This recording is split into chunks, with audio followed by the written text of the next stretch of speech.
ভগবান বলছেন আমি আমি আমি আমি আমি আমি যে বলে, ভগবান তুমি তুমি তুমি তুমি এটা বলতে পারে না। আমি থাকলে তুমি আর নাই, তুমি যদি থাকো তখন আমি নাই, তখন প্রেম হয়ে যায়। শুধু তুমি, আমি শেষ।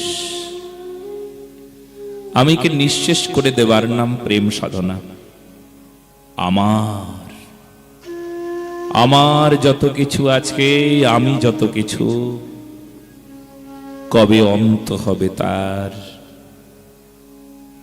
প্রেম হবে আমার। আমি আমার যত কিছু সব অন্ত হবে। অন্ত মানে শেষ, শেষ হয়ে যাবে।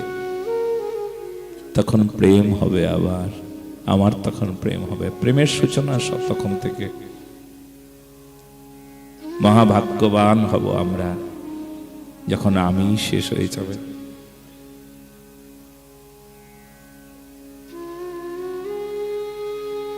আমি শব্দ থাকবে না। এই দুটো আমাদের কিছুতেই ভক্তি করতে দেয় না, সেবা করতে দেয় না। আমি সেবক, তখন আর সেবা হলো না। আমি সেবা করেছি, গর্ব হয়েছে, সেবা হয় নাই। বলো না গো রাধে রাধে। আমার আমার সংসার, আমার প্রপার্টি, আমি এই প্রপার্টির মালিক, আমার সব। এই পরিচয়ে সেবকের পরিচয় হয় না, প্রেমিকের পরিচয় হয় না, ধর্ম প্রাণ পুরুষের এমন পরিচয় নাই। ধর্মপ্রাণ ব্যক্তির পরিচয় হলো আমি দাস। কার দাস? গুরুদেবের দাস। গুরুদেবের হয়ে যাও তুমি, তুমি ভগবানের হয়ে যাবে। ভগবানের হতে চাও তাহলে আগে গুরুদেবের হয়ে যাও। এই জগতে ভগবানকে পাবার জন্য একটাই উপায়, গুরুদেবের হয়ে যাও। গুরুদেবের কি করে হবে? গুরুদেবের শাসন মেনে চলো, গুরুদেবের সেবায় জীবন সঁপে দাও, গুরুদেবের আদেশ উপদেশকে প্রতিপালন করো, তুমি ভগবানের হয়ে যাবে। আর যখন তুমি ভগবানের হয়ে যাবে তখন আর তোমার কিছু অভাব থাকবে না, তুমি জগতেরও হয়ে যাবে। আরে যে জগতের হওয়ার কোনো দরকারই তো আমার নাই, কিন্তু যে জগন্নাথের হয় সে আসলে জগতের হয়ে যায়। আর জগতের হয়ে গেলে জগতের মানুষ তাকে পূজা করে, সেবা করে, সর্বোপরি রাখে, সবার উপরে আসন দেয়। কোথায় মন্ত্রী, কোথায় রাজা, সবাই তুচ্ছ তার কাছে। যে আমার ভগবানের, যে দাস, কৃষ্ণ দাস অভিমানে, যে আনন্দ সিন্ধুরে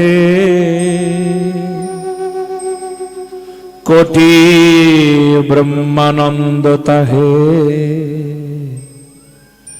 নহে এক বিন্দুরে। কোটি ব্রহ্মানন্দ তাহে নহে এক বিন্দুরে, কোটি ব্রহ্মানন্দের এক বিন্দু। আহা, कृष्ण दासेर जे आनंद। मुझे दास बना के रख लेना गुरुजी, आपके श्री चरणों में हमें दास बनिए रखो गुरुदेव, तुम्हार श्री चरणे। बेश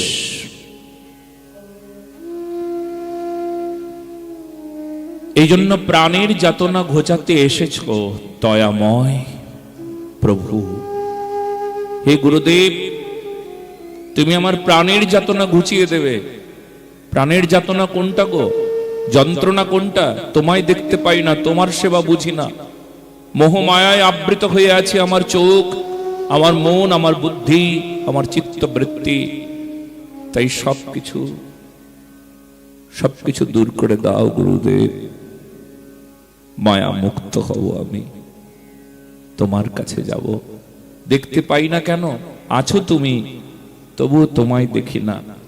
ওই আকাশে মেঘ আছে, আর এখন তো শীতকাল, সূর্য ওঠে নাই সারাদিন। কেন গো, সূর্য ওঠো নাই? সূর্য বলছেন আমি উঠেছি, সামনে কুয়াশার জন্য আমায় দেখতে পেলে না। কুয়াশা বলছে তুমি দেখতে পেলে না, আমার দোষ? তাহলে কার দোষ? তুমি সূর্যের সামনে অমন করে আছো। আরে সূর্য কত বড়, পৃথিবীর থেকে প্রায় 13 লক্ষ গুণ বড় সূর্য, আর সূর্যের সামনে এইটুকু কুয়াশার খণ্ড। আমি কত ছোট জানো? আমায় দেখতে পাচ্ছ না, এটা কি আমার দোষ? আরে তোমার চোখের সামনে যে কুয়াশা খণ্ডটা আছে, তোমার দেখার চাইতে কুয়াশাটা অনেক বড়। কুয়াশাটা ছোট হয়ে গেলে সূর্য দেখা যাবে। কুয়াশা একই রকম ভাবে তোমার হৃদয়ের কুয়াশা, এই কুয়াশার খণ্ডটা এত বড় হয়ে গিয়েছে যে তুমি সাক্ষাৎ ভগবানকে দেখতে পাও না। কুয়াশা সরে গেলে যেমন ভগবানকে দেখা যায়, সূর্যকে দেখা যায়, একই রকম ভাবে হৃদয়ের কুয়াশা সরে গেলে ভগবানকে দেখা যায়। বলো না গো রাধে রাধে। এই হলো 4টি মন্ত্রের বড় সুন্দর কথা। গুরুচরণী শরণাগতির সঙ্গে সঙ্গে এই ভজনটা আমরা সবাই শুনব। কি যে হে গুরুদেব, আমার প্রাণের যাতনা ঘোচাতে একবার এসো, এসে আমার প্রাণের যাতনা ঘুচিয়ে দাও, আমার দুঃখকে দূর করো। গুরুদেব তুমি বড় দয়াময়, তুমি কৃপা করে তোমার এই দাসকে এমন স্বরূপ দিলে, যে স্বরূপে আমি দেখতে পেলাম আমি কে, আমার কি করা উচিত। দুটো হাত উপরে তুলে করতালির সুন্দর সেবা হবে, আর সবাই একসাথে বলো না গো রাধে রাধে।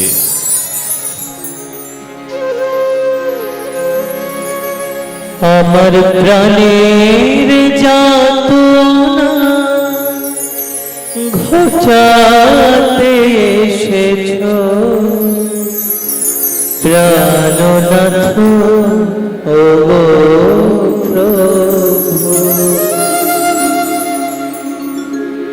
আমার প্রাণের যাতনা ঘোচাতে এসেছো, প্রাণনাথ ও প্রভু।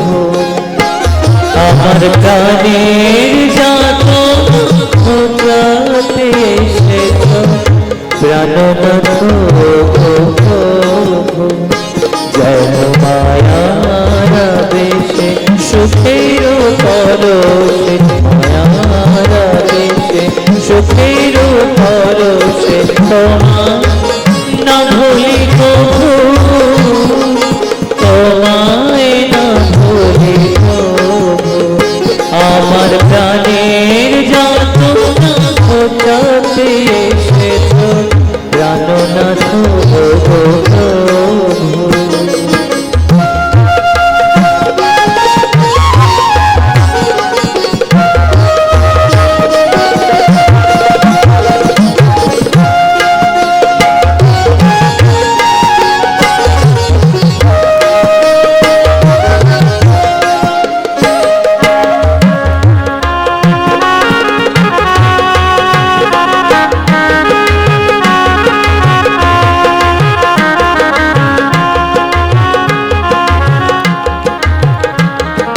প্রেম দাতা তুমি পরম করুণা হৃদয় মাঝারে, প্রেম দাতা তুমি পরম করুণা হৃদয় মাঝারে, তুমি নবারুণ। প্রেম দাতা তুমি পরম করুণা হৃদয় মাঝারে, তুমি নবারুণ। ভুবন মাঝারে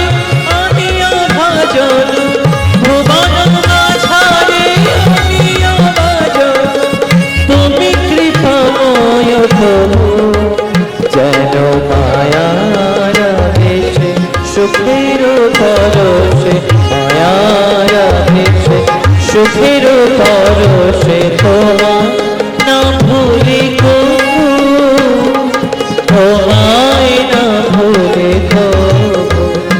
আমার প্রাণের যাতনা ঘোচাতে এসেছো প্রাণনাথ ওগো প্রভু।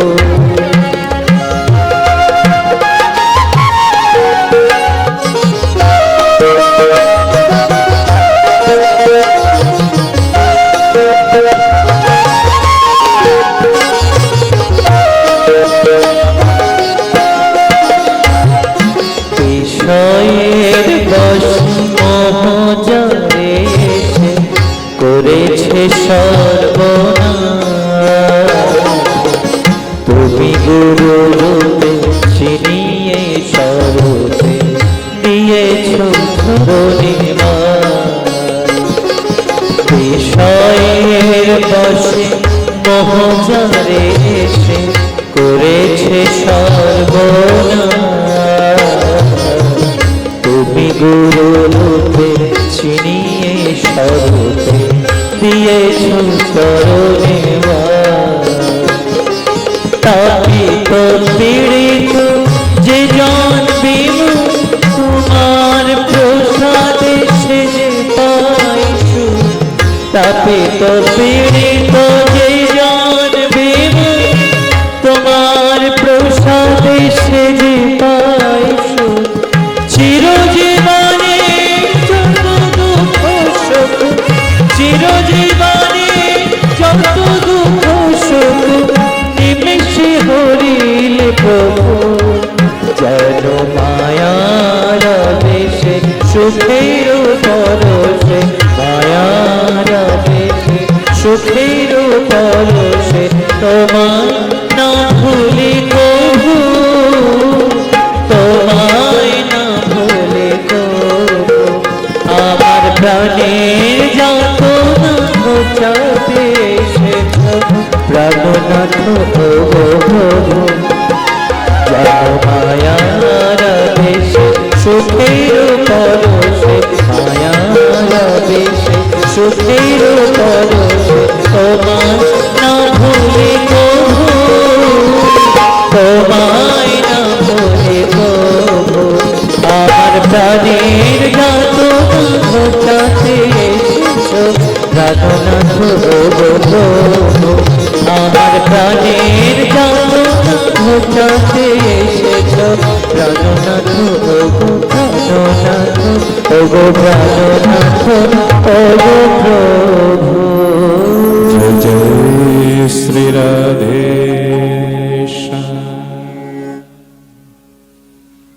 ভগবান ব্রহ্মাকে যে মন্ত্র দিলেন সেই মন্ত্র পেয়ে ব্রহ্মা ভগবানের কাছে আদেশ নিয়ে এইবার সেবা শুরু করলেন। ব্রহ্মাকে আদেশ দিলেন, ব্রহ্মা এবার সৃষ্টি করো, পৃথিবীর মঙ্গল করো। পৃথিবী তখন রসাতলগতা, জলের মধ্যে ডুবে আছে পৃথিবী। তাকে কি করে উদ্ধার করবে, আর সেই পৃথিবীর মঙ্গল কি করে করবেন? কি করলেন? চিন্তা করলেন পৃথিবীর মঙ্গলের কথা। আর সঙ্গে সঙ্গে ব্রহ্মার নাসার অন্ধ্র থেকে অঙ্গুষ্ঠ প্রমাণ একটা বরাহ নির্গত হলো। ধীরে ধীরে বিরাট আকার ধারণ করলেন সেই বরাহ ভগবান। আর বরাহ ভগবান পৃথিবীর উদ্ধারের জন্য এগিয়ে গেলেন। হিরণ্যাক্ষ বাধা দিলেন, যুদ্ধ হলো। কথা হলো যে এমন করেই চিরকাল আসরিক স্বভাব সত্য ধর্ম রক্ষায় বাধা দিয়েছে, বাধা দেবে। আপনি যদি ধর্ম রক্ষায় এগিয়ে আসেন, আপনি যদি মানব কল্যাণে এগিয়ে আসেন, তবে এই আসরিক শক্তি বাধা দেবে। কেই আসরিক শক্তি? যারা ধর্ম বিরুদ্ধে থাকে, অধর্মের শরিক যারা, তারা হলেন আসরিক শক্তি মানুষ। তাদের শক্তি কম না। আসরিক শক্তিকে কে প্রশ্রয় দেয়? কে? কলিযুগ আসরিক শক্তিকে প্রশ্রয় দেয়, আজও প্রশ্রয় দিচ্ছে। ওটাও তো একটা শক্তি। ও তো জনগণ, ও তো জনতা। ওই জনতা না থাকলে আমি কি করে সিংহাসন পাবো, বলো না গো রাধে রাধে। আসরিক শক্তির ক্ষমতা বলেই তো আমি ক্ষমতাবান, যেই হোক। আসরিক শক্তিও তো আমার কম শক্তি না, সংখ্যালঘু হতে পারে তারা, তাতে কি হয়েছে? তবুও তো আমার শক্তি ওরা, না? বলো না গো রাধে রাধে। তাহলে কে প্রশ্রয় দেবে? রাজ শক্তি প্রশ্রয় দেবে আসরিক শক্তিকে, আসরিক স্বভাবকে, অন্যায়কে, অধর্মকে, পাপকে। এই জন্য চিরকাল এই ঘটনা ঘটেছে, আরো ঘটবে। কি? আপনি যদি সত্যের পথে চলেন, সত্য ধর্মকে রক্ষা করবার জন্য যদি আপনি অঙ্গীকারবদ্ধ হন, তাহলে আপনার পায়ে পায়ে বিপদ লাগানো থাকবে। কি বললেন চতুর্থ স্কন্ধে? পদং পদং যদ বিপদা ন তেষাম ন তেষাম। পদে পদে বিপদ, পদে পদে বিপত্তি। কার বিপদ? বিপদটা কার বেশি হয়? যে সত্যের পথে থাকবে তার বিপদ হবে না?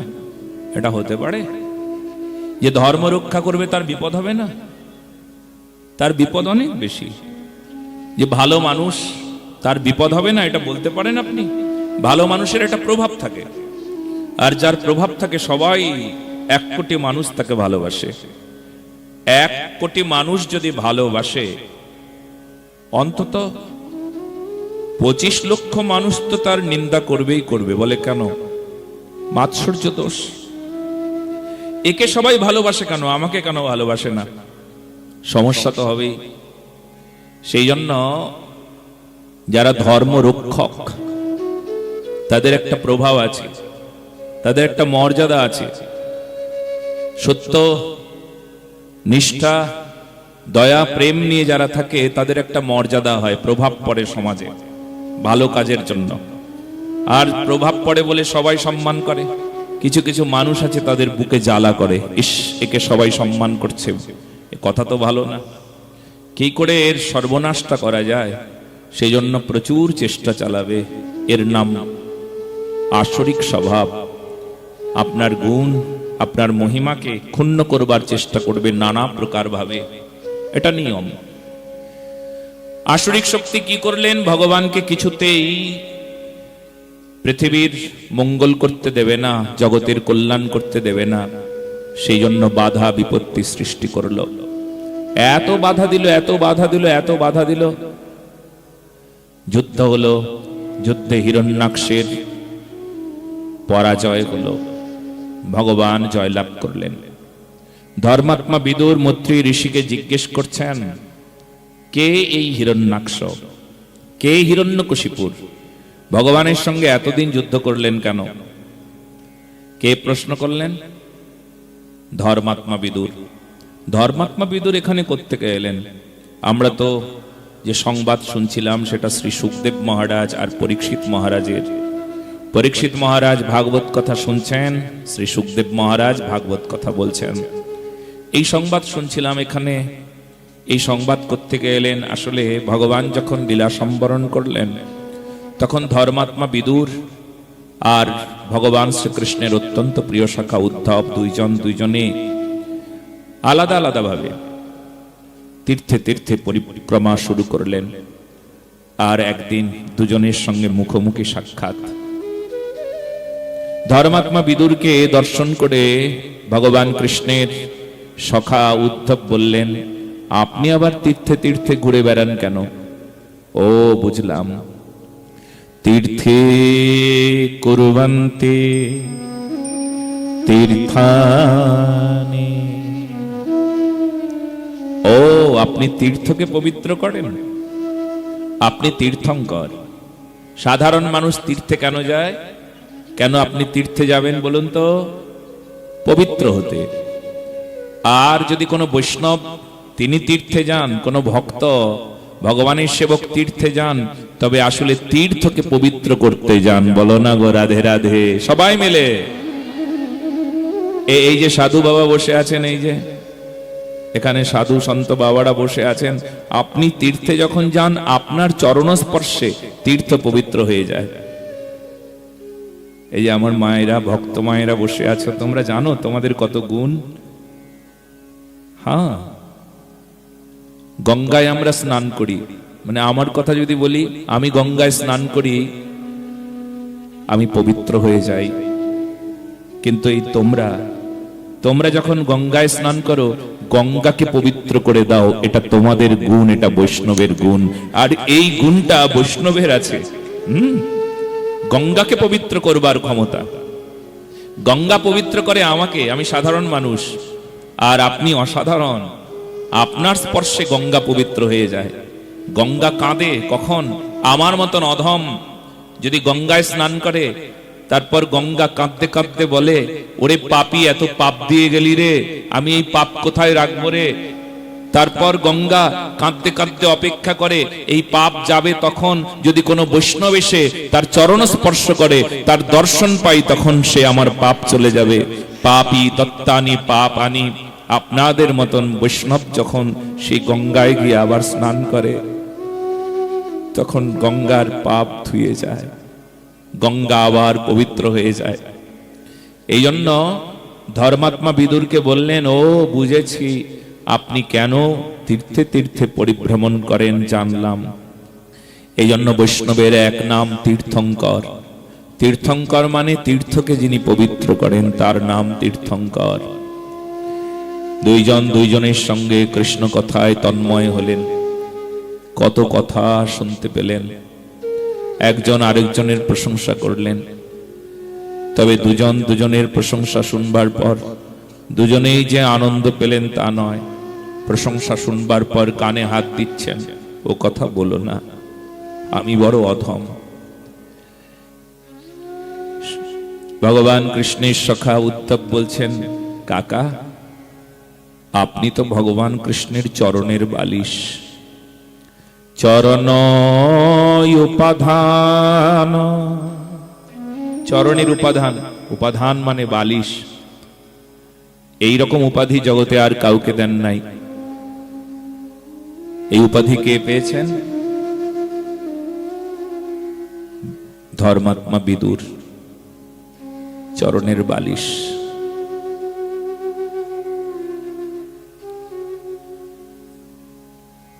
কানে আঙ্গুল দিয়ে বলছেন, বলো না, বলো না অমন করে, বড় অধম আমি। আমার মতন অধম জগতে কে আছে বলতে পারো উদ্ধব? তুমি আমার এই অধম দশা থেকে বাঁচাও গো। তোমার হাত দুটো দেখি, ওই হাত দুটো নিয়ে না একবার বুকে লাগাচ্ছেন, একবার মাথায় লাগাচ্ছেন, একবার হাত দুটো নিয়ে বারবার চুম্বন করছেন। এই হাত দুটোই হাতে রাখতো বলো। ভগবান কৃষ্ণ উদ্ধবের হাতে হাত রেখে সব সময় কথা বলতেন আর বলতেন, উদ্ধব দ্বৈত সখা। উদ্ধব তুমি আমার সবচাইতে প্রিয় সখা। এই হাতে হাত রেখে হাতটা এইভাবে মর্দন করতেন। এই হাতটা না, উদ্ধবের হাতটা নিয়ে বলছে, এই হাত না, এই হাতে কৃষ্ণ হাত রাখতেন না, এই হাতটা কত পবিত্র হাত। দাও দাও দাও, আমার মাথার উপর দাও, দাও আমার বুকে দাও। এই হাতটাই কৃষ্ণ হাতে রাখতেন। আজ আমার কত সৌভাগ্য দেখো, তোমাকে দর্শন করলে ভগবান কৃষ্ণের স্ফূর্তি জাগে। কৃষ্ণের স্বরূপ তুমি পেয়েছো। শুধু মাথায় ময়ূরের পাখা নেই, হাতে বাঁশি নেই, বড় সুন্দর তুমি, আমার শ্যাম সুন্দরের মতন সুন্দর। ভক্ত এই হয়, ভগবানের ভালোবাসার ফলে সে সুন্দর হয়ে যায়। গায়ের রং না বদলালেও চরিত্রটা ঠিক বদলে যায়। বলো না গো রাধে রাধে। ভক্তের চরিত্র হয়। আরে বোঝো না, চোর সাধু হয়ে যায় গো। গায়ের রঙেই সুন্দর বলে না, নাক চোখ মুখ দেখে সৌন্দর্যের বিচার হয় না। সুন্দরের বিচার হয় তার গুণ, তার চরিত্র দেখে। হাতে হাত রেখে বারবার হাতটাকে চুম্বন করছেন বারবার। এটা হয়। যে যারে ভালোবাসে তার স্পর্শ আমি পেলাম না, কিন্তু তুমি পেয়েছো। তুমি কত ভাগ্যবান। তোমার হাতে হাত রাখতেন কৃষ্ণ, আরে আমি তাকে স্পর্শ করতে পারলাম না, বহু দূর থেকে দেখি। তুমি কাছে থাকো, হাতে হাত রেখেছ, কি ভাগ্য তোমার। আমাকেও অনেক ভক্তরা বলেন,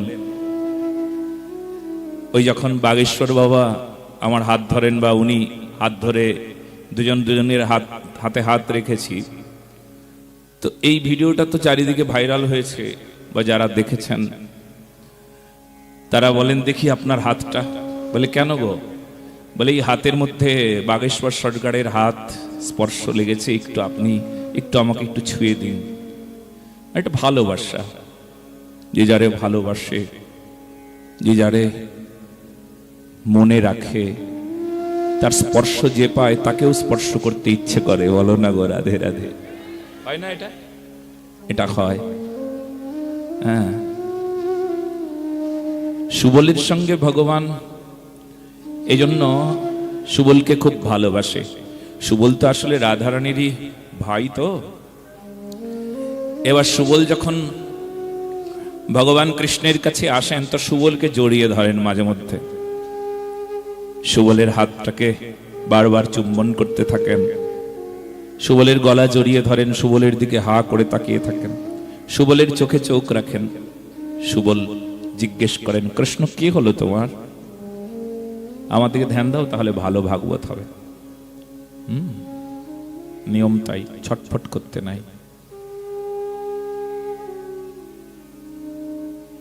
চোখে চোখ রাখেন। সুবল বলেন, কি হলো তোমার? বলে, এই চোখ দিয়ে তুমি রাধারানীকে দেখেছো গো, ওই চোখ দুটো একটু দেখি আমি। বলো না গো, ওই চোখ দুটো একটু দেখি, যে চোখ দুটো দিয়ে তুমি রাধারানীকে দেখেছো। কি ভাগ্য এই চোখ দুটোর, রাধারানীর দর্শন হয়েছে। দেখি হাত দুটো, এই হাতে তুমি রাধারানীকে স্পর্শ করেছো। এসো এসো, তোমার গলা জড়িয়ে ধরি। কি ভাগ্য তোমার, তোমাকে স্পর্শ করে আমি আনন্দিত। অনন্ত কোটি বিশ্ব ব্রহ্মাণ্ডের মালিক বুঝিয়ে দেন, যে যারে ভালোবাসে তারে স্পর্শ করতে না পারলেও ভালোবাসার জনকে যদি কেউ কাছে পায়, তবে তাকে যদি কেউ কাছে পায়, তবু তাকে যেন মনে হয় সেই কাছের জনটাকেই আমি আপন করে নিলাম। এই জন্য ভগবত ভক্তকে খুব ভালোবাসতে হয়। তুমি রাধারানীর প্রিয়, তোমার মুখে রাধারানীর কথা, ওই মুখটা না জানি কত সুন্দর, তাই হা করেছে রই ওই মুখ পানে। ওই মুখে রাধে রাধে রাধে রাধে রাধে রাধে শব্দ হয়।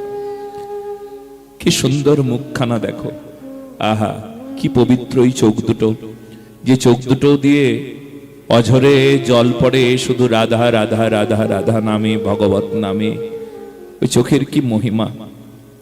তাই হা করেছে রই তব মুখ পানে, কহি ওই মুখের কি মহিমা গো, কি গুণ গো। আহা, বেশ, দুইজন দুইজনের সঙ্গে কৃষ্ণ কথায় তন্ময় হয়ে গেলেন। তারপর ধর্মাত্মা বিদুরকে নিয়ে মৈত্রী ঋষির কাছে পৌঁছে দিলেন। এইবার শুরু হলো ধর্মাত্মা বিদুর মৈত্রী ঋষি সংবাদ। দুজন দুজনের সঙ্গে কথা কইছেন। এইবার সৃষ্টি প্রসঙ্গক্রম। এইবার জিজ্ঞেস করলেন, এই যে ইনি এতদিন ধরে যুদ্ধ করলেন, হিরণ্যাক্ষ হিরণ্যকশিপুর আসলে কে? বললেন, ভগবানেরই পার্ষদ, জয় আর বিজয়। এরাই হিরণ্যাক্ষ হিরণ্যকশিপুর হয়েছেন। কি করে? বলে এক কল্পে ব্রহ্মা কি করলেন না, পুজো করছিলেন, ভগবানের পুজো। সেই সময় ব্রহ্মার পুত্র চতুষ্ষণ, মানস পুত্র সনক, সনাতন, সনন্দ, সনত কুমার, ভগবানের অবতার, দৌড়ে এসেছেন পিতার কাছে। পিতা, এত সুন্দর গন্ধ, আমরা পাগল হয়ে গেলাম। কিসের গন্ধ পিতা এত সুন্দর? বলে ভগবানের চরণের গন্ধ। ভগবানের চরণের গন্ধ এত সুন্দর, না জানি ভগবান কত সুন্দর হবে। কি তার নাম? হরি, কৃষ্ণ, মধুসূদন, মাধব। পিতা এত সুন্দর নাম, আবার বলুন, আবার বলুন, কৃষ্ণ, মাধব, হরি, মুকুন্দ। পিতা পিতা আবার বলুন, আবার বলুন, হরি, মাধব, মুকুন্দ, মাধব, কৃষ্ণ, নারায়ণ। এত সুন্দর নাম যার, নাম শুনে চোখে জল আসে। না জানি তিনি কত সুন্দর হবেন। তার কাছে যাব, কি করে যেতে হয়? পিতা বললেন, নাম গুণগান গাইতে গাইতেই তার কাছে যেতে হয়। চলো সবাই নাম ধরে ডাকি তার। চলো আমরাও যাই, সবাই নাম গুণগান গাইতে গাইতে আমরা বৈকুণ্ঠে যাই। হ্যাঁ, কে কে বৈকুণ্ঠে যাবে গো? চলো সকলে, চলো বৈকুণ্ঠে যাই, বৈকুণ্ঠে একটু দর্শন করে আসি।